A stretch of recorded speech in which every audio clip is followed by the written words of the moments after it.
Now I'm very pleased to introduce the session on city leadership. We have Ksenia Kogan, who's the Vice President of Payden and Rygel Investment Management based in Southern California. Adam Marvel, Managing Director of Imfoco, which is a data-based organization on information for action. We've got Bruno Sarda, who's President of CityPee North America, the Carbon Disclosure Project. He also was Head of Sustainability before that at NRG, and so brings his knowledge from both experiences. And Steve Wysmuller is the global lead meteorologist at IBM and the Weather Company, and Steve has been with us for the last several years, and we're so pleased to have him back, and IBM and the Weather Company back with us, real leaders on smart cities. So with that, I'm going to turn it over to Steve, who's first, starting a conversation on city leadership. Thank you. Great, thanks. Good morning, everyone. Thank you so much, Amy. Great to be back, third year here at the Sun Valley Forum. Super excited. 3 years ago, we had acquired the Weather Company, and you're going to see some slides today about what we're doing with cities and the innovation that really matters to our clients. So with that, I've got a short video. I promise not to talk too much. This will be real quick.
Great, thank you. Hope you enjoyed that. So it's sunny outside today here in Ketchum, and I'm sure everybody's smiling. Perfect weather. Hopefully you'll get outside. Tonight's barbecue is going to be amazing too. Cooler-like temperatures, you might want a small sweater.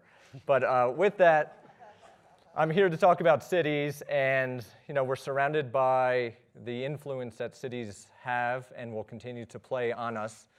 From small cities, medium to large, there's a move, as you can see here, from the 1950s to 2050, a 50% increase in the amount of population that's moving into cities. So now's the time to really understand and how we influence cities, both from a sustainability and a resiliency standpoint.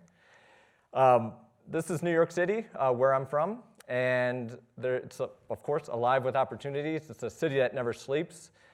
This is Times Square, and as you look here, each citizen has their own influence on the city, how they interact, where they're going to go shopping, where they're going to move throughout the day.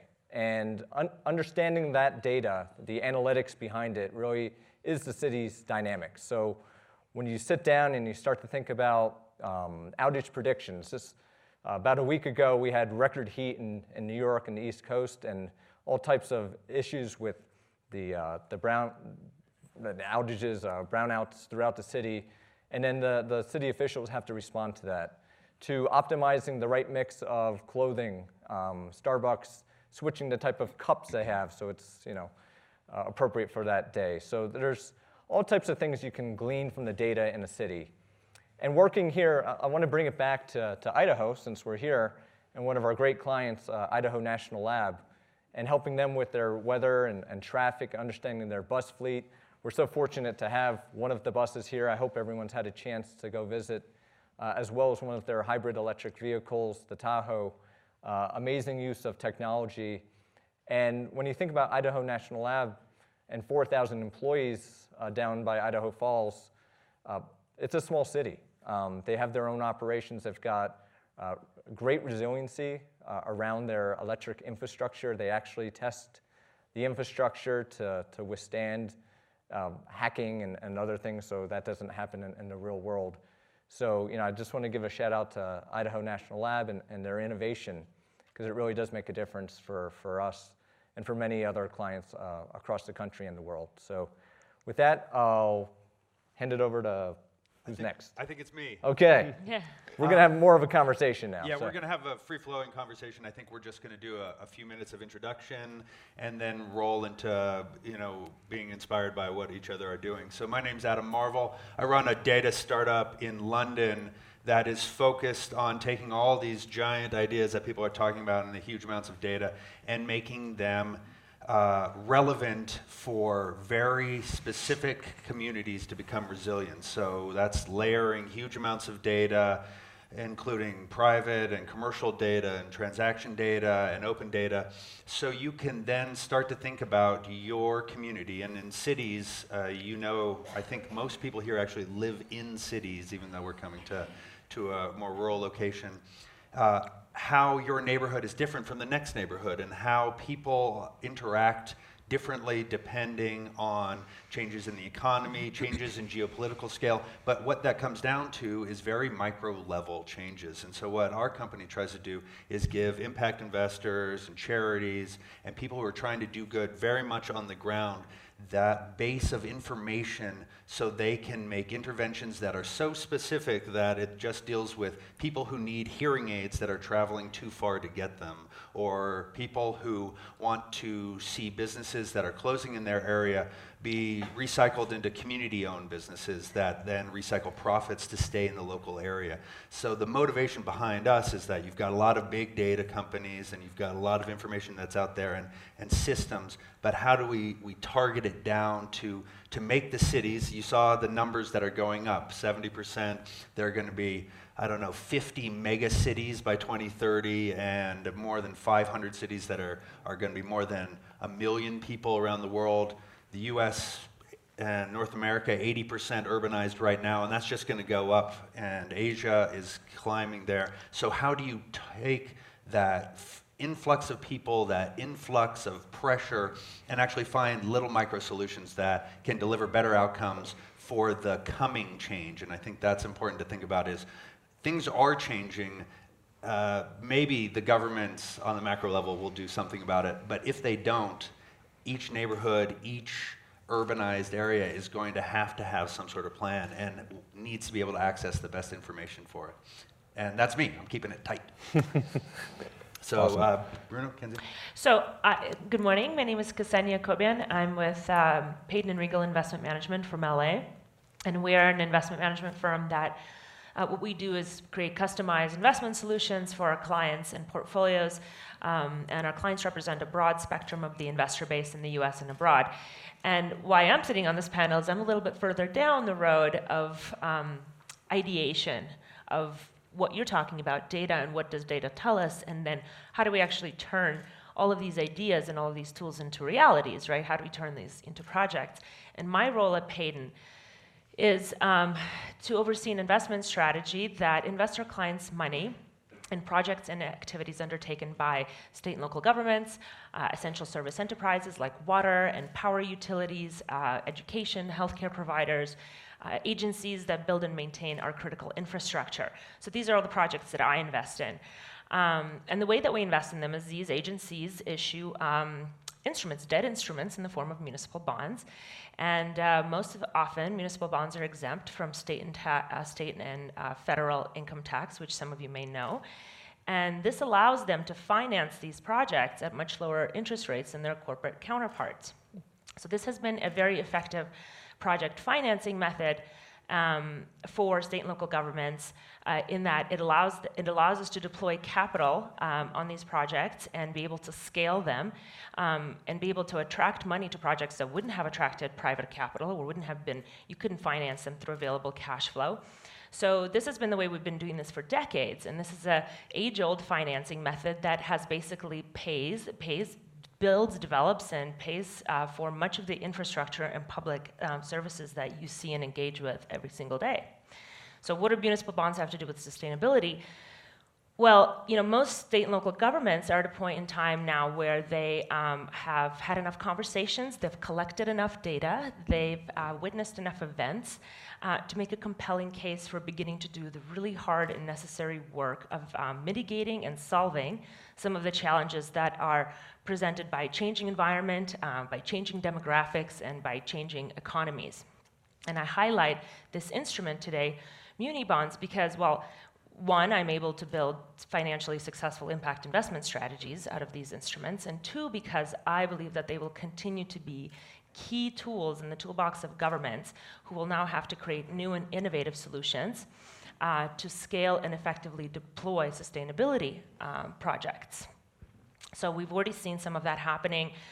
You guys might be familiar with green bonds that have been issued to finance some of these projects. A lot of them are very data intensive, where they have come out of data projects that indicate that we can do something differently with green infrastructure as opposed to gray infrastructure. We are avid buyers and analysts of debt issued under the green bond label. We use them in our ESG and impact investment strategies. And I'm a practitioner in this space. And I get to be invited early to the deliberations and the early conversations and problem solving around how to bring these projects to light and how to turn them into investable instruments that can then scale. So I have pretty good insight into what it takes to bring a project into real life. And I can tell you that it's hard for a project to become a bond, and it's much harder for a project to become a green bond.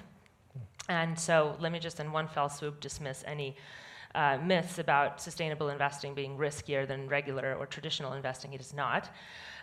There's a much higher degree of scrutiny that we apply to these projects that looks at creditworthiness of the issuer, project risks, use of data and technology behind forming the project, and it's much more difficult for local governments to actually turn these ideas into reality. But I think I'll take the last few minutes to just talk about some key things that we look for in these projects when they are ready for market investment and the capital markets. And one of the key qualities that we look for is a solution that really goes to a fundamental problem at the local level, and something that uses collaborative and data-intensive methods to drive project efficiencies. So that's one qualification. We have to look at something that's not just going to solve a problem here, it's going to solve a similar problem all over the region or maybe all over the state.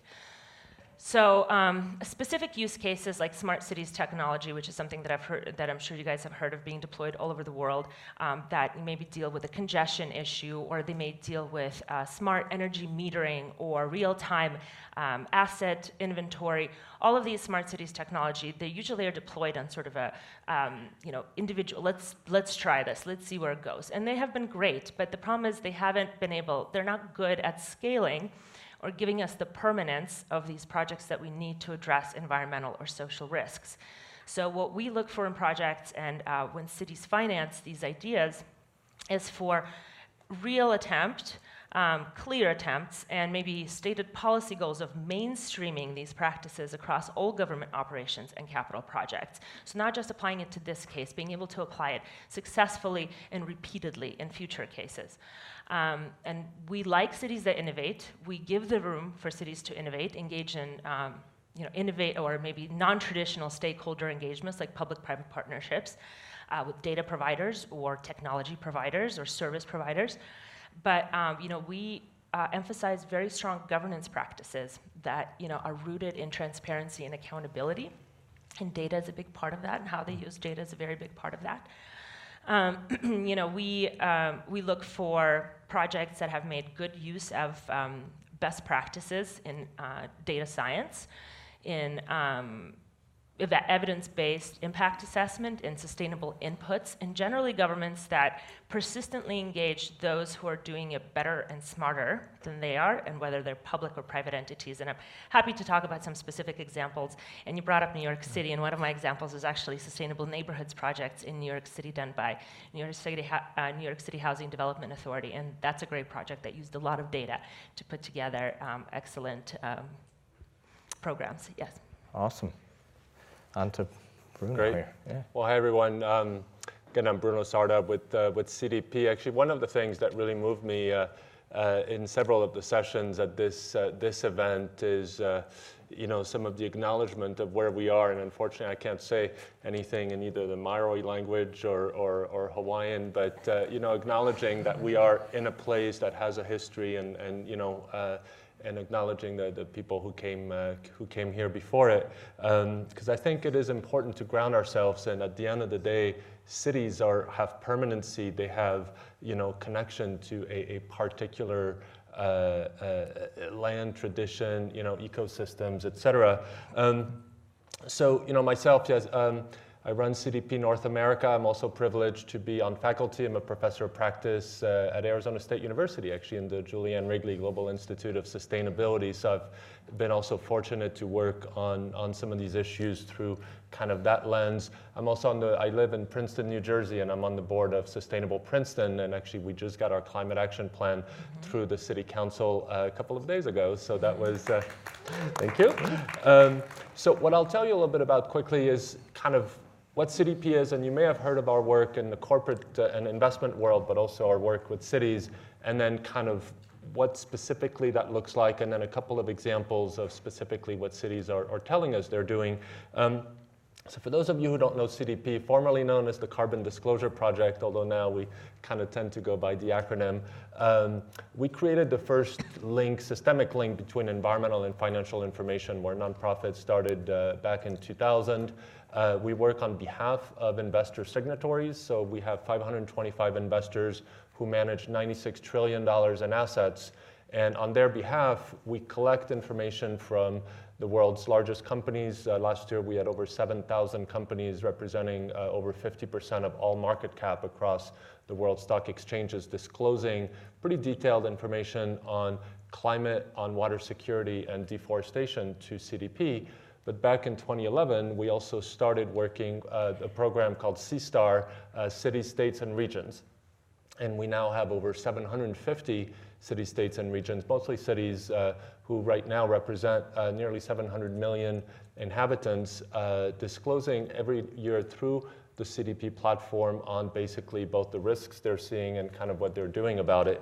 And so what I thought I could tell you is a few things. First, disclosure helps, and it helps for sure in the corporate space. We've seen it when corporations make information visible, feed it into information systems, decision systems, good things follow. We've seen that also certainly in the CityPee cities. So far, 90% of the cities that are disclosing through CityPee have set some kind of climate or energy reduction goals.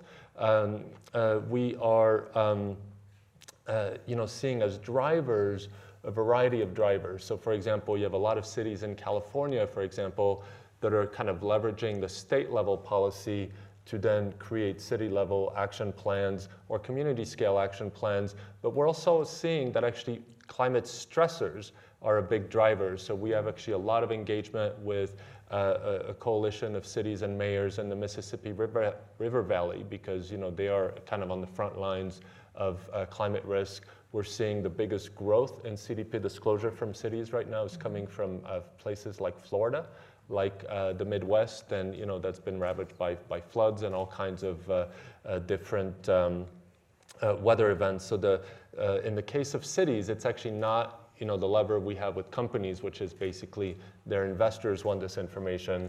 Therefore, there's kind of a little bit of a pressure there. But cities is really because there's value in providing that information. And one of that value, frankly, is a program we started a few years ago called Matchmakers. So all these cities disclose information about basically kind of what they're seeing, what they're doing, what they want to do, and what they think they need to do.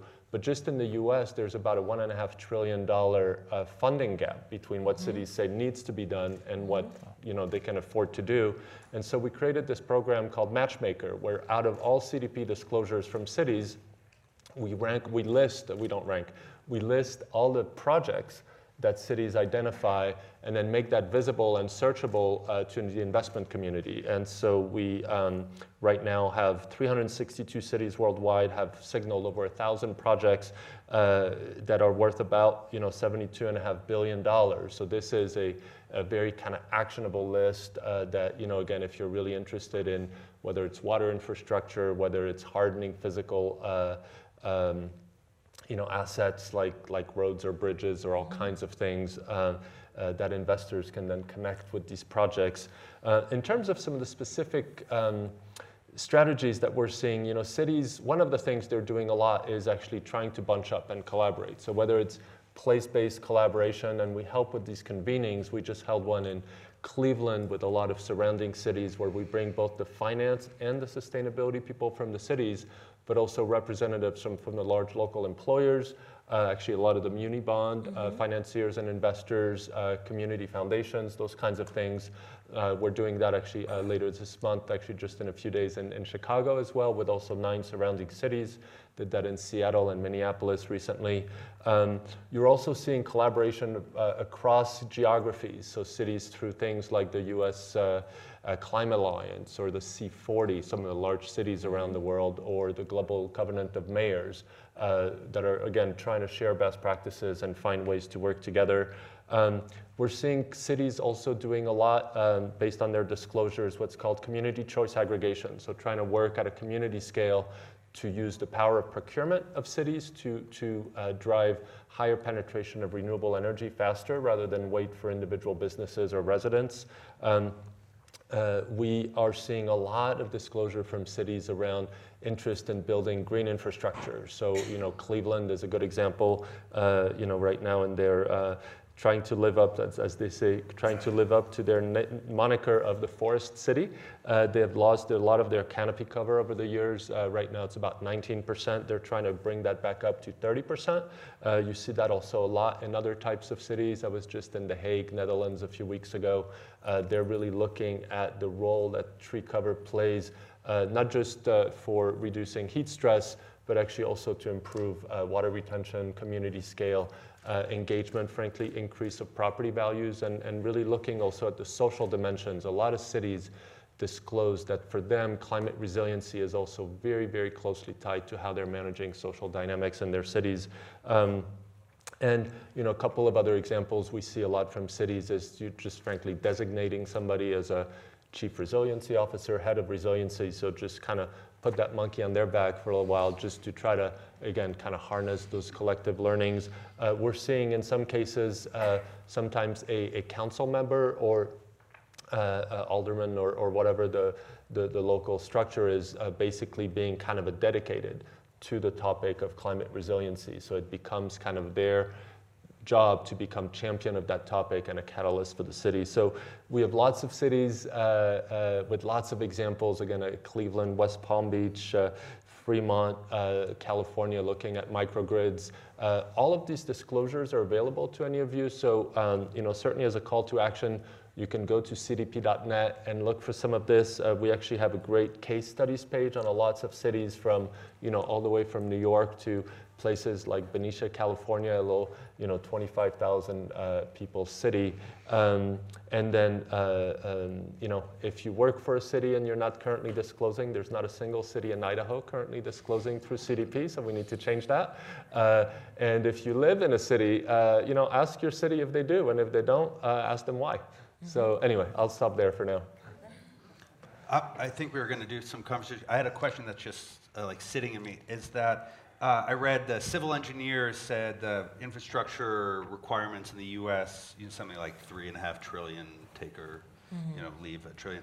And so I see an opportunity for bonds and large-scale predictive analysis to drive, because there's this gap where something needs to happen, right? And so it's actually better that it's crumbling and that we can come up with something new. So I don't know if you've talked about it in your individual positions about how to turn this depression of infrastructure into an advantage in the future.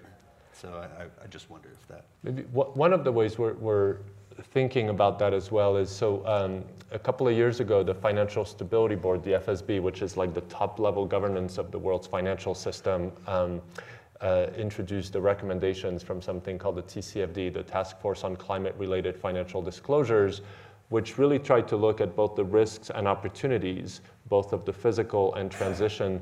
And we're actually working now, so that was specifically for corporations, for business, but we're actually working with a group of muni bond companies or investors to do the same for cities, to kind of address what you're, is actually looking at that same framework of the TCFD to say, you know, both what are the risks, what are the opportunities, both on the physical and transition sides, to, again, kind of drive both more transparency, actionability, and ultimately have other parties lean into that opportunity side. Yeah, what I was going to mention or ask if the carbon disclosure, I would like to know what kind of data, but one of the issues that we run into when we're working with smaller cities on their issuances or on their ability to scale these projects or really apply good data is, you know, asset inventory is one of the first steps, is sort of what do you own and what is it? And you'd be surprised, and it seems like kind of like a basic thing. Of course cities know what they know. It's actually shockingly deficient in what cities know about their own assets. Forget the condition of these assets or what they need. Or when we talk about infrastructure deficiency and we try to put quantities on what is the deficiency, well, you know, that's an interesting point, because we have most cities who have not done the inventory. LA is actually one of the first cities to have done it in the last few years. Nor do they know what the quality of these assets are, or what it needs to fix, what we need, how much money we need to fix them. And so this is where data comes in, and really empowering data to help them understand these challenges and understand where the risks and where the opportunities, because doing asset inventory is an opportunity. So that's one of the things I wanted to pose to you. Have you guys looked at not just disclosure with respect to carbon emissions and utilities and you know, public enterprises, but I've been working with cities to start with the basic building blocks of understanding what do they have and what we need to fix it. Absolutely. I mean, I've worked with over 100 different cities, and if you're interested, go to smartercitieschallenge.org. So our philanthropic arm of IBM allowed teams of IBMers to go and work for several weeks with cities around the world, and we've documented all of that, so you can look for all different types of projects that we've worked with. But back to just where do you start, right? So you're sitting on this treasure trove of data, but you don't know how to actually connect it. So what we're finding, and what I've found in analyzing all these cities, was, you know, the transportation department's only looking at transportation, exactly. Making sure the lights are working, they have their mission. You've got all the buildings, and they're working in a separate system, they're doing energy efficiency projects, all great work. Everyone's doing amazing work, but there's no interconnectedness of that data. So part of our first step, and we use like a design thinking and agile approach, is just getting the data to share, right? Between agencies, between organizations. Then you can start to do some of the analytics on top of that data. And so you can take historic data, you can take current data, but what we're really after is the predictive nature of that data. So what's going to happen in the future? So can you predict an accident that might occur an hour from now, 2 days from now? Part of what we're doing with Idaho National Lab is just understanding of the 80 buses that they have, a fleet of buses moving 4,000 employees. What are they going to see on the roads? Are they going to get impacted by black ice, snow drifts in the winter here? Right now, the largest wildfire is in the continental U.S. is right down the street on the INL site. And it grew from a lightning strike Monday night from 2,000 acres to over 110,000 acres right now.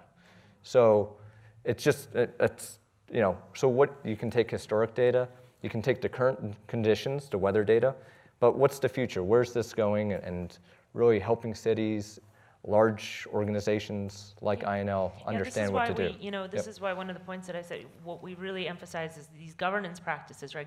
Good governance, so communication between departments, especially in a huge city like New York, where each one of those departments can be its own city. So mainstreaming these ideas, not just saying like, we appointed a resilience chief, and we've seen examples of this, and the resilience chief is working on a resilience program. When's the last time you heard from the Well, he hasn't been around for a while. Like, so, it's, you think about this stuff, but it's pointless. All this work is pointless. It's costly and it's pointless unless it can all push towards one collective mission and one collective consciousness, right? So those are the things that we talk to.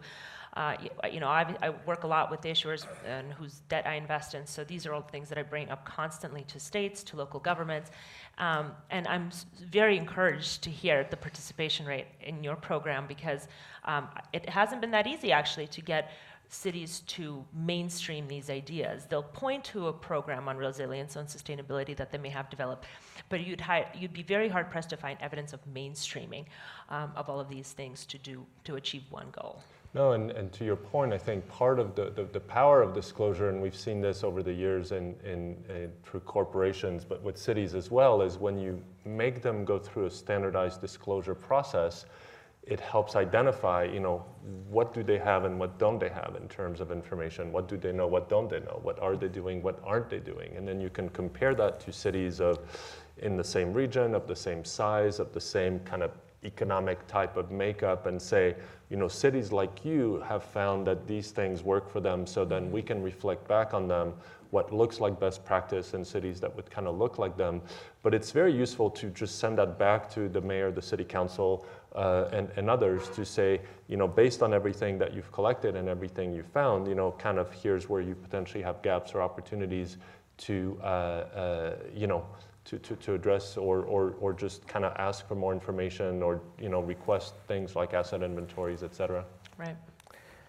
Well, we're here all day. Hopefully you gleaned and learned some new stuff. Happy to answer additional questions in the breakout or over lunch this evening at the barbecue at the lodge. So I don't know. I think we'll end right on time if that works. And thank you so much. Yeah.